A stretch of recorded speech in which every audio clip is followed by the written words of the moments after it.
Hello बच्चों, आज के इस वीडियो में हम लेकर आ चुके हैं क्लास 10th वालों के लिए चैप्टर नंबर 7 को लेकर। यहाँ पे निर्देशांक ज्यामिति, कोऑर्डिनेट ज्योमेट्री, इस चैप्टर से जितने भी अभी तक प्रश्न पूछे गए आप सभी के प्रीवियस ईयर एग्जाम्स में क्लास 10th वालों मैट्रिक वालों के लिए, वो सारे क्वेश्चंस हम लोग करेंगे और जो भी इंपॉर्टेंट क्वेश्चंस बनते हैं वो भी मैं आपको इस वीडियो में बताऊंगा। ठीक है, तो वीडियो को लास्ट तक सारे देखना।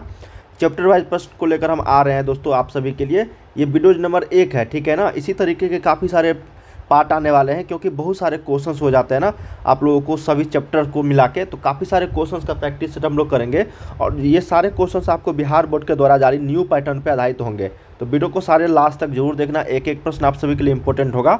वीडियो को लाइक कर लेना, चैनल को सब्सक्राइब करके शेयर जरूर कर देना और किसी भी तरह का अगर प्रॉब्लम आती है तो आप जरूर मुझे कमेंट्स करके बताना, मैं आपको हेल्प जरूर करूँगा। ठीक है, चलिए हम लोग शुरू करते हैं। आप देख रहे हैं स्टार स्टडी यूट्यूब चैनल, मेरा नाम जितेंद्र गुप्ता है और आप सभी का इस चैनल पे स्वागत है। ठीक है, चलिए हम लोग यहाँ पे शुरू करते हैं। और भी काफ़ी सारे क्वेश्चंस का प्रैक्टिस सेट करोगे तो ये ऑफिशियल वेबसाइट है starkstudy.com, गूगल पे लिखना, लिंक आपको वीडियो के क्या करूँगा डिस्क्रिप्शन में दे दूंगा, या फिर गूगल पे जाके starkstudy.com सर्च कर सकते हो। वहाँ पे आप लोगों को फ्री ऑफ कॉस्ट में सारे क्वेश्चंस मिल जाएंगे, चैप्टर वाइज, ऑब्जेक्टिव सब्जेक्टिव, साथ में previous years question paper, model set question paper. चलिए हम लोग यहाँ पे पहला क्वेश्चन को शुरू कर रहे हैं। फिर से बता रहा हूँ, काफ़ी सारे क्वेश्चंस यहाँ पे देख सकते हो, ये सारे क्वेश्चंस प्रीवियस ईयर्स में पूछे जा चुके हैं, तो एक एक प्रश्न आप सभी के लिए इंपॉर्टेंट होगा। ठीक है ना। चलिए पहला प्रश्न हमारे पास है कि बिंदु -6, -7 का कोटि क्या है। कोटि का मतलब क्या होता है पता है ना। भुज और कोटि आप लोग जानते होंगे। मान लेते हैं कि ये आपका एक्स एक्सिस और ये आपका वाई एक्सिस है बच्चे।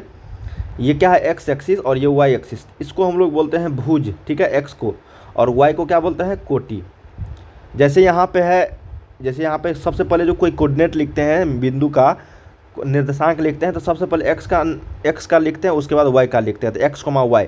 जैसे यहाँ पे क्वेश्चंस में है कि -6, -7, तो -6, -7 में पहले हम लोग एक्स को लिखेंगे, उसके बाद वाई को। तो एक्स के जगह पे क्या है, यहाँ पे एक्स -6 और वाई के जगह पे क्या आपका -7।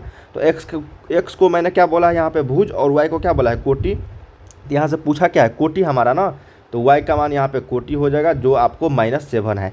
क्या है, -7, यही इसका राइट आंसर हो जाएगा, जो आपका कोटि कहलाएगा। ठीक है, अगर भुज पूछता इसी में तो ये हो जाता भुज। समझ में आ रही ना बच्चे। पहला प्रश्न का आंसर सी होगा, एक का सी। चलिए सेकंड नंबर प्रश्न है कि एक्स अक्ष का समीकरण क्या होगा। बहुत ही शानदार प्रश्न है बच्चे। यहाँ पे देखो, एक्स अक्ष का समीकरण, जैसे यहाँ पे कोई आपको निर्देशांक दिया रहेगा, ये एक्स और ये वाई। जैसी एक्स अक्ष का बोला जाएगा तो ये एक्स एक्सिस होता है, ये होता है आपका एक्स एक्सिस। इस पे समीकरण अगर पूछा जाएगा तो हमेशा याद रखना, एक्स एक्सिस पर वाई का वैल्यू क्या होता है, 0 होता है। और वाई अक्ष का अगर समीकरण पूछता है तो वाई अक्ष पर क्या होता है बच्चे, एक्स का वैल्यू 0 होता है। हम लोगों से यहाँ से प्रश्न क्या है, एक्स अक्ष का समीकरण, तो एक्स अक्ष का समीकरण क्या होगा, वाई बराबर 0। तो यहाँ पे क्या होगा, 2 का ऑप्शन नंबर आपको बी करेक्ट हो जाएगा। क्या हो जाएगा, यहाँ पे बी करेक्ट हो जाएगा। समझ में आ रही है ना प्रश्न। थर्ड नंबर हमारे पास है कि y बराबर 10 का आलेख कैसी सरल रेखा होगी।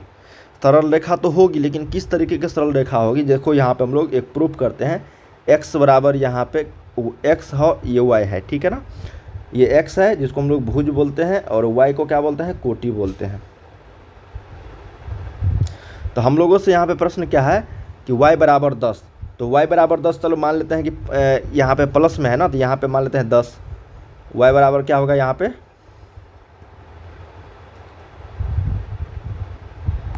चलिए मान लेते हैं बच्चे यहाँ पे y बराबर आपका 10 है। अब y बराबर 10 कैसी सरल रेखा होगी, तो y बराबर 10, x का वैल्यू तो नहीं है, तो y बराबर 10 कैसे गुजरेगा, इस तरीके से गुजरेगा। यही हुआ y बराबर 10 का आलेख। ठीक है, तो y बराबर 10 का आलेख देखो, तो ये x एक्सिस है और ये y बराबर 10 है, तो एक दूसरे के क्या है, ये दोनों क्या है, समानांतर है। तो किसके समानांतर है, y अक्ष के कि x अक्ष के, तो ये x अक्ष है ना, तो x अक्ष क्या है, ये समानांतर है। तो यहाँ पे 3 का ऑप्शन नंबर ए।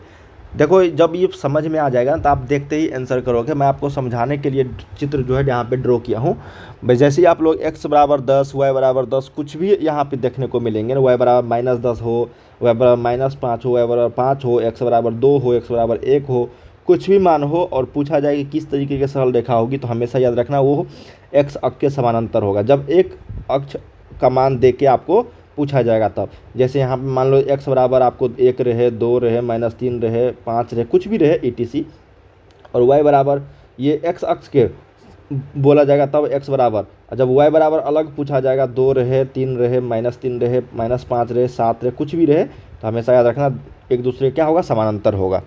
4 नंबर है कि इसका भुज क्या है। अभी जस्ट हम लोगों ने पढ़ा कि सबसे पहले x लिखते हैं, उसके बाद y लिखते हैं, x को हम लोग बोलते हैं भुज और y को क्या लिखते हैं, कोटि लिखते हैं।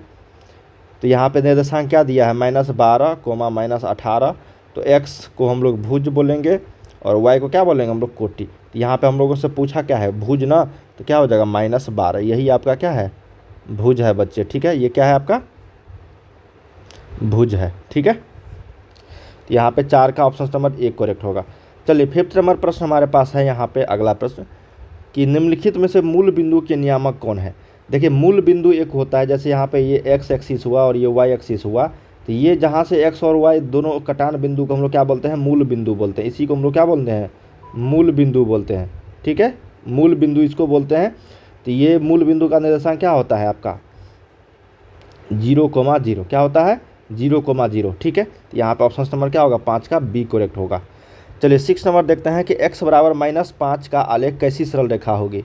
क्या प्रश्न है कि x बराबर -5। अभी जस्ट हम लोगों ने पढ़ा कि कुछ भी रहे तो आप हमेशा याद रखना, जैसे x बराबर पूछा जाएगा तो y अक्ष के समानांतर होगा, क्या होगा, और यही y बराबर -5 रहता तब x अक्ष के समानांतर हो जाता। तो 6 का ऑप्शन नंबर आपको बी करेक्ट होगा। 7 नंबर है कि -3 को -5 किस पाद में है। देखो पाद वाला प्रश्न आ गया है, तो x बराबर x है, ये y है। इसमें क्या होता है ना, ये दोनों पॉजिटिव होता है, इसमें आपको माइनस और प्लस होती है, इसमें माइनस माइनस होता है, उसमें आपको प्लस और माइनस होता है। ये आपका फर्स्ट क्वाड्रेंट होता है, ये आपका सेकेंड पाद होता है, ये आपका थर्ड होता है और ये आपका फोर्थ होता है। अब देखो यहाँ पे -3 और -5 दोनों में लगा है ना, तो ये आपका क्या हो गया थर्ड में, क्या हो गया बच्चे, ये तृतीय पाद में हो जाएगा। तो 7 का सही उत्तर सी। चलिए 8 नंबर है कि बिंदु 6 को -5 का x नियामक क्या है। x नियामक का मतलब x का वैल्यू क्या है यहाँ पे, तो 6 को -5 इसको हम लोग x बोलते हैं और इसको y बोलते हैं, ठीक है। तो x बराबर क्या है आपका 6 है, यही आंसर हो जाएगा, x बराबर 6, ऑप्शन नंबर आपको 8 का ए। सिंपल प्रश्न पूछे जाते हैं बच्चे, बस आपको समझना होगा किस तरीके से आपको बनाना है प्रश्न को, ठीक है। बिंदु ए 3,2 और -3,2 दोनों अवस्थित है, ठीक है। बिंदु ए 3,2 और -3,2 दोनों अवस्थित है किस पे, अब बताओ किस अक्ष पे ये स्थित है, ठीक है ना। बिंदु 3,2 और -3,2 इसको हम लोग ड्रॉ करते हैं पहले। चलिए ये x है और ये आपका क्या है y है। बिंदु 3 पहले x है तो यहाँ पे 3,2 और -3 तो यहाँ पे -3 होगा और ये 2, ठीक है ना, दोनों जगह पे है y का वैल्यू 2। तो इसको ड्रॉ करते हैं ना हम लोग, इसको ड्रॉ करते हैं। तो यहाँ पे देखो, यहाँ से अगर हम लोग इसको इस रेखा को मिलाएंगे तो यहाँ पे तो इस तरीके से मिलेगा और इसको इस तरीके से मिलेगा। तो ये देखो बच्चे कि x अक्ष के या फिर y अक्ष की ये किस ओर हुआ, जैसे वहाँ देखो y अक्ष के, यहाँ पे y अक्ष के तो दोनों ओर हो गया, क्योंकि ये देखो y अक्ष है तो इधर भी आपका बिंदु है और इधर भी बिंदु है, तो y अक्ष के दोनों ओर। लेकिन जब x अक्ष का पूछा जाएगा तब ये x अक्ष हुआ, तो ये सिर्फ इधर है, इधर तो नहीं है, तो x अक्ष के एक ही ओर ये बिंदु स्थित है, ठीक है। तो यहाँ पे क्या हो जाएगा C हो जाएगा, 9 का C। एक बार ड्रॉ करना अच्छे से इसको, ताकि आपको अच्छे से समझ में आ जाएगा। तो इसका राइट आंसर होगा x अक्ष के एक ही ओर ये बिंदु अवस्थित है, ठीक है। 10 नंबर है कि प्रथम पाद में स्थित किसी बिंदु की x अक्ष से दूरी क्या कहलाती है। जब x अक्ष से दूरी पूछा जाएगा ना, तो हमेशा याद रखना y का वैल्यू कहलाएगा, क्या होगा y का वैल्यू, तो y का वैल्यू कोटि कहलाता है, y का मान कहलाता है, ठीक है। 11 नंबर है कि बिंदु 6,-5 का भुज क्या है। 6,-5 तो ये हो जाएगा x और ये हो जाएगा y। x अक्ष को हम लोग भुज बोलते हैं, तो इसका आंसर हो जाएगा 6, 11 का ए सही उत्तर हो जाएगी। चलिए 12 नंबर देखते हैं, प्रश्न क्या है कि बिंदु ए 2,√2√3, -√2 किस पाद में स्थित है। तो प्लस है माइनस है, जस्ट हम लोगों ने अभी पढ़ा था कि इसमें प्लस होता है, इसमें आपको माइनस प्लस होता है, इसमें माइनस माइनस होता है, इसमें प्लस माइनस होता है, ठीक है, यही ना हम लोग पढ़े थे। तो प्लस माइनस किस पाद में, तो चतुर्थ पाद में, तो यही इसका आंसर हो जाएगा 12 का डी। 13 नंबर है कि बिंदु 4,3 किस पाद में है। तो दोनों पॉजिटिव किस में होते हैं, तो प्रथम पाद में होते हैं। 11 है कि कार्तीय तल में स्थित किसी बिंदु 3,4 के कोटि का मान क्या है। 3,-4, तो इसको हम लोग x अक्ष बोलते हैं और इसको y अक्ष बोलते हैं। x को हम लोग भुज बोलते हैं और y को क्या बोलते हैं, कोटि। तो यहाँ पे कोटि का मान क्या होगा, -4, यही इसका आंसर हो जाएगा 14 का ए। 15 देखते हैं। नेक्स्ट प्रश्न हमारे पास है कि सरल रेखाएं x बराबर 2 तथा y बराबर -2 है एक दूसरे के क्या। देखो ये x है, ये आपका y है, x बराबर 2 है तो 2 और y बराबर -2 तो इधर है -2, ठीक है। अब बताओ ये एक दूसरे के क्या है, एक दूसरे के ये क्या है, x बराबर 2, ऐसे नहीं होगा, x बराबर 2 ऐसे गया और y बराबर -2 ऐसे गया, तो ये एक दूसरे का क्या हुआ, एक दूसरे के लंबवत हुआ, एक दूसरे का क्या हुआ यहाँ पे लंबवत, यही इसका आंसर हो जाएगा 15 का ए, लंबवत हो जाएगा। क्योंकि देखो जब x बराबर 2 गुजारोगे तो इस तरीके से गुजरेगा और y बराबर 2 को -2 को गुजारोगे तो इस तरीके से गुजरेगा और दोनों एक दूसरे पे क्या है, लंबवत, 90 डिग्री का कोण बनाएगा तो लंबवत हो गया। सरल रेखा x बराबर -2 तथा y बराबर 3 का कटान बिंदु क्या होगा, तो जो भी कटान बिंदु होगा वो x, y के फॉर्म में होगा और x का मान भी दे दिया है -2 और y का वैल्यू दे दिया 3, तो -2, 3 यही कटान बिंदु होगा इसका। 17 नंबर हमारा प्रश्न है कि बिंदु ए 4, -3 किस चतुर्थांश में है। तो पहले यहाँ पे देखो समझ लो, ये x है ये y है, मैंने आपको बोला प्रथम में दोनों पॉजिटिव, दूसरा में एक पॉजिटिव दूसरा नेगेटिव, दोनों तृतीय में दोनों नेगेटिव, एक में पॉजिटिव तो दूसरा नेगेटिव। अब पॉजिटिव और नेगेटिव है 4, -3 किस पाद में है, तो ये फोर्थ पाद में है, ये प्रथम होता है, ये द्वितीय होता है और ये आपका तृतीय होता है, ठीक है, और ये फोर्थ, तो किस पाद में है ये 4, -3 चतुर्थ में, तो यहाँ पे 17 का डी करेक्ट होगा। 18 देखते हैं कि कार्तीय तल में स्थित किसी बिंदु 6,4 के कोटि का मान क्या होगा। बहुत ही सिंपल प्रश्न पूछे जा रहे हैं बच्चे। देखो 6,4 का कोटि का वैल्यू हम लोग जानते हैं कि क्या होगा, यहाँ पे 4 होगा, क्या होगा 4 होगा, क्योंकि x होता है और ये y होता है, y को कोटि बोलते हैं और x को हम लोग भुज बोलते हैं, ठीक है। अगला है कि 19 नंबर की किसी बिंदु की y अक्ष से दूरी उस बिंदु का कहलाता है। देखिए y अक्ष से दूरी जब भी कहलाएगा तो वो x निर्देशांक कहलाएगा। क्या कहलाएगा, x निर्देशांक। अगर यहाँ पे कोटि की जगह भुज रहता है ना तो वो भी आंसर हो जाता, लेकिन यहाँ पे देखो ये y अक्ष, y निर्देशांक, कोटि, ये एक ही तीन जो शब्द दिया गया वो एक ही है, y अक्ष, ठीक है, y अक्ष का मान।